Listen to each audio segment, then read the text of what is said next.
Good Erev Shabbos, everyone. Parshas Vayera, and also the Shabbos before Chav Mar Cheshvan, the Yom Haledes, the birthday of the fifth Rebbe, the Rebbe Rashab, and so Parshas Vayera, of course, is packed with a lot of ideas. And I just want to talk about something that's a well-known Hasidic mimer that the Rebbe said both in repeated over from the Alter Rebbe both in 1964, 65, Tafshin Chafei, and again in Tafshin Mem Vav 1985, 86, 85 going into 86. About the Haftorah of this week's parsha, that it says V'isha Achas, there was a woman who was from the Minashei B'nei Hanavim, was from the wives. It says it's brought down that she was the wife of Avadia, of the prophet Avadia, who says that my husband died and I'm in debt and I have no money to pay back my debts. And Elisha, the prophet, told her that what does she have? That if she has just a drop of oil, all she has to do is find vessels and sprinkle the oil on the vessels, and they will fill up, and she will sell the oil, and then she could sell off, pay off her debts, and then live off the surplus of whatever's left over. And Alter Rebbe brings down, the Rebbe quotes the Mimer, that this is all actually it's all a conversation and a relationship between the Isha Achas is referring to the soul, and which is Achas, which is one with Hashem, and where the children, where the wife Minashei B'nei Hanavim that we receive from Hashem, like a Navi, it says Nivs V'sayim, receives, like repeats the words, receives from Hashem, and she says Avdecha Ishi Meis, that my husband, also Ishi means Eish Yud, my passion, my fire for Hashem is, I feel dead spiritually inside, and I feel like I have no life within me. And how do I reconnect? How do I go on? How do I move forward? And she cries out to Elisha. Elisha is referring to Hashem, and Hashem asks the neshama, "What do you have left? What do you have at the? What resources do you have that haven't been touched yet?" And she says that I have nothing. I have only the oil, the essence of my soul. And she says that the Noisha, the collectors, which are like Kinashani Alikim, those who make us forget Hashem, like it says by Menashe, the name of Yosef's names his second son, his first son Menashe, because there's things that make us forget. So when we lose our passion for Hashem, so the Yetzer Hara, the negative side, wants to take those passions, the Eish, and doesn't go dormant. You have fire, but the fire is for other things, for non-godly things.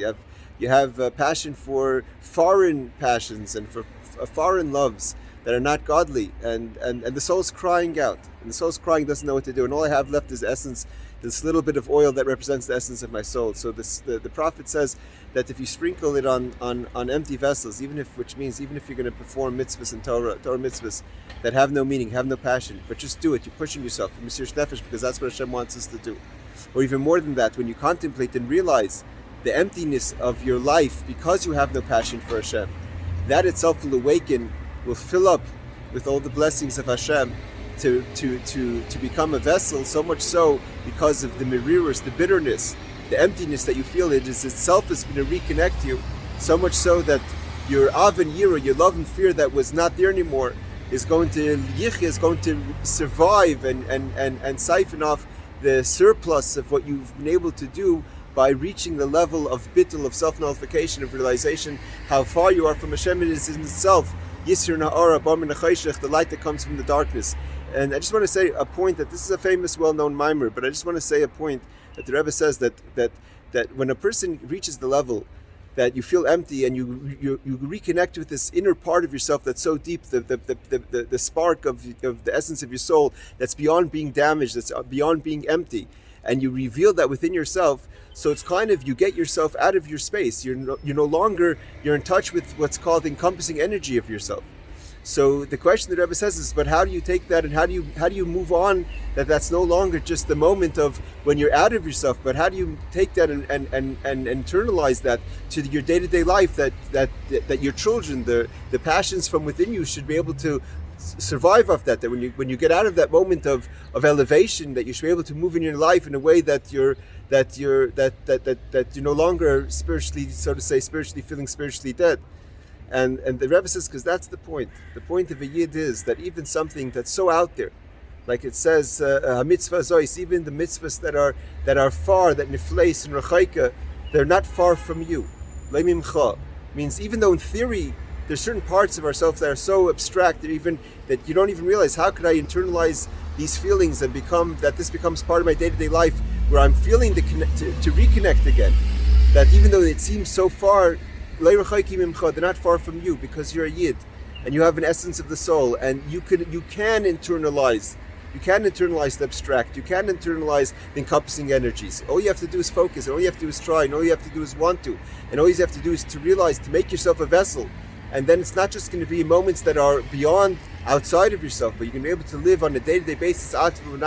You and your children, you will live day-to-day b'noiser, on the surplus of what you've been able to reawaken within yourself. And I want to wish everyone, this is the Shabbos before Chaf Av and the Chaf Menachem, Chaf Mar Cheshbon, and it's a good time to fill the vessels both spiritually and fill the vessels physically, that we shall have blessings both in our material life and our spiritual life, to elevate ourselves and to live like that. Not just that we have moments of elevation, but it becomes part of our day-to-day life. Good Shabbos.